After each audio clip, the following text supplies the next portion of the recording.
way into working on the internet, which was then the new frontier. I wrote, I produced, plenty of it garbage. I learned what code was. I learned what keywords were.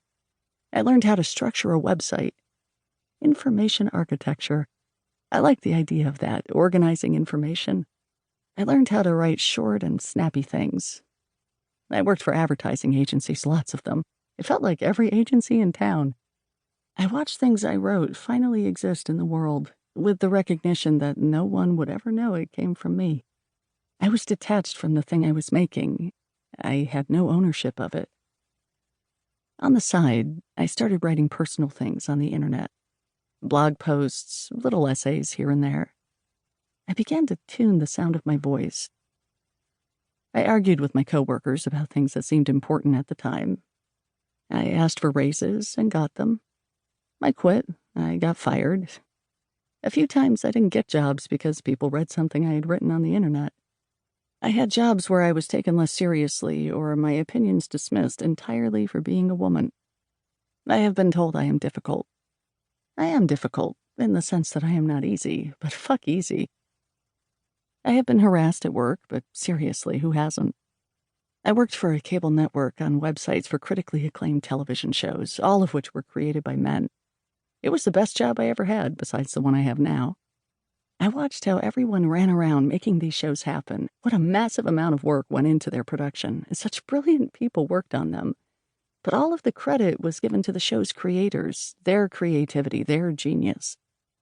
They had come up with the ideas. They had ownership.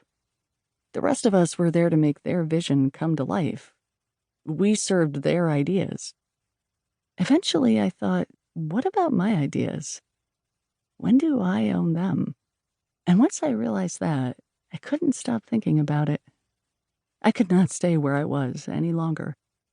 The solution was to write my way out of the problem. That meant writing early in the morning, late at night, and on weekends.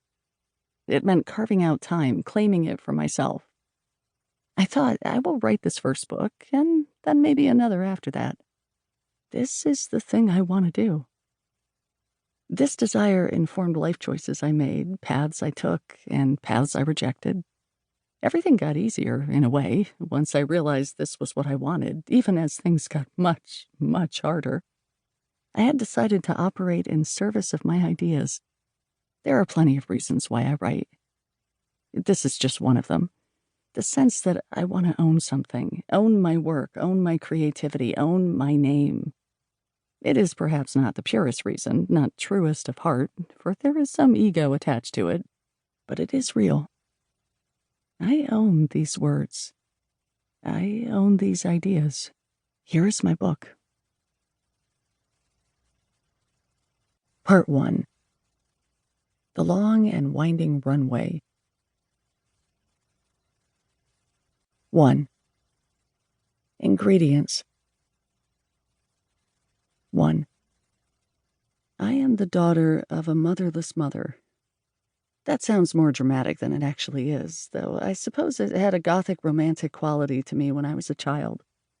It was sad that my mother's mother had died so young, but it was also a mystery, and mysteries were interesting. I knew so little about the woman who would have been my grandmother. She passed away when my mother was 11 and had been sick for 5 years before her death, so my mother had only known her in a certain way and only up to a certain point. There was a palpable absence that existed in our lives, the not knowing of this person, having so few stories to pass around fondly. She was mentioned, she was discussed on occasion certainly, but mainly the faint idea of her existed in the background. Even when sadness is not stated, of course it can be deeply felt. A shroud of sadness was how I had thought of it, described it to people as I got older. My mother was not an outwardly unhappy person. To this day, she is cheerful, energetic, and congenial.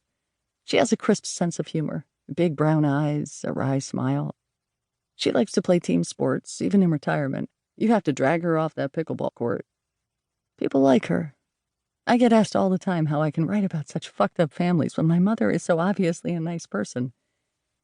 And yet, I always had an awareness of tragedy and loss in my youth, even though I had lost nothing myself. An attraction to that which was absent, a sketch, an outline, never fully formed, but